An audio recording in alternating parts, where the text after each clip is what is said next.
1951년 어느 병원, 정신적으로 문제가 없던 남성이 어느 날부터 이상한 말을 하기 시작했습니다.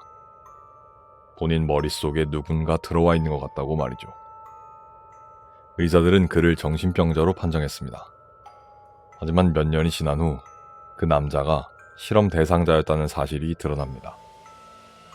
미국 정부가 벌인 극비 프로젝트, 그 이름은 MK 울트라. 오늘 들려드릴 이 이야기는 단순한 음모론이 아닙니다. 그것은 미국 정부가 실제로 자국민을 상대로 시행한 인간 정신 지배 실험의 기록입니다. 1950년대, 냉전의 그림자가 전 세계를 뒤덮고 있었습니다. 미국은 두 가지 공포에 떨고 있었죠. 첫째는 소련의 핵무기, 그리고 둘째는 소련의 세뇌 기술이었습니다. 한국전쟁에 참전한 미군 포로들이 돌아와서 갑자기 공산주의가 옳다고 말하기 시작한 것도 CIA에게는 강한 경고였죠. CIA는 이렇게 믿었습니다. 그들이 포로들의 정신을 지배한 것이다. 그래서 1953년 당시 CIA 국장이었던 앨런 댈레스는 비밀리에 MK 울트라라는 프로젝트를 진행합니다. 코드명 MK는 CIA 기술 담당 부서의 약자였고 울트라는 최고 기밀이라는 뜻이었죠. 처음부터 절대 외부에 알려져선 안 되는 실험이었던 겁니다. 프로젝트의 목표는 단 하나, 인간의 정신을 조종할 수 있는 기술을 만드는 것. 이 프로젝트는 상상을 초월하는 실험들을 자행하기 시작합니다. 사용된 도구는 바로 LSD, 마취제, 최면, 고문이었죠. 당시 CIA는 이 신종 약물이 인간의 정신을 분해한 후 재구성할 수 있다고 믿었죠. 대표적 실험 중 하나는 오퍼레이션 미드나잇 클라이맥스로 불리는 성매매 여성들을 이용해 남성 피실험자들에게 약물을 먹이고 그 반응을 거울 너머에서 관찰하는 하위 프로젝트였죠.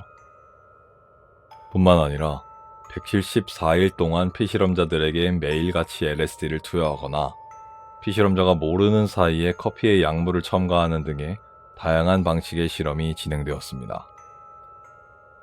심지어는 CIA 요원들조차 내부에서 서로 몰래 약을 먹이는 실험을 했죠.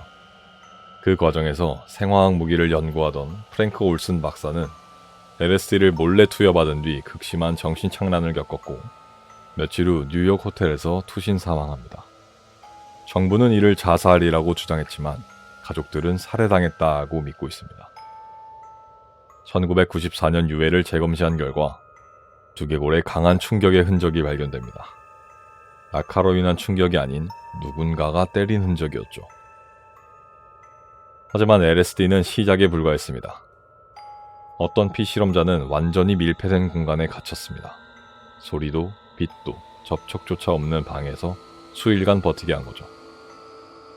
외부 자극이 전혀 없는 상태에서 인간의 정신이 얼마나 버틸 수 있는지를 실험한 겁니다. 또 다른 실험에서는 피실험자를 최면 상태로 유도한 뒤 특정 신호나 암호어의 조건 반응을 심어 넣었습니다. 그리고 명령을 들었을 때 그대로 행동하는지를 관찰한 거죠. 이처럼 MK 울트라는 상상을 초월한 비윤리적인 실험들의 연속이었습니다. 영화에서나 보던 암살 명령 세뇌는 단순한 픽션이 아니었던 거죠. 실험이란 이름 아래 수많은 사람들의 인생을 파괴했습니다. 피실험자들의 대부분은 동의를 하지 않은 채 실험의 대상이 되었고 정신병 환자, 죄수나 노숙자 같은 사회적 약자를 시작으로 심지어는 병원에 치료를 받으러 온 일반 시민들까지도 실험 대상으로 삼았습니다. 그야말로 국가주도 마인드 컨트롤 실험이었죠. 1973년 워터게이트 사건 여파로 CIA에 대한 감시가 강화되자 CIA는 MK 울트라 관련 문서를 대부분 파기합니다. 하지만 1975년 미국 상원정보위원회가 우연히 남아있던 일부 문서를 발견하며 실체가 드러나게 되죠. 결국 CIA는 공식적으로 이 프로젝트의 존재를 인정하게 됩니다. 하지만 진실의 전부가 밝혀졌다고 말하기는 어렵습니다. 얼마나 더 많은 실험이 있었는지, 얼마나 더 많은 이들이 희생되었는지는 아직도 미궁 속에 있습니다. MK 프로젝트는 폐지되었다고 알려져 있지만 인간의 정신을 지배하는 시도는 정말 끝났을까요? 혹시 지금도 어디에선가 유사한 실험이 진행되고 있진 않을까요? 어쩌면 인간의 정신을 조종하려는 욕망은 아직 사라지지 않았을지도 모릅니다. MK 울트라는 과거의 실험이 아니라 우리가 경계해야 할 미래일지도 모릅니다. 이번 이야기는 여기까지입니다. 다음 시간에도 흥미로운 이야기로 찾아뵙겠습니다.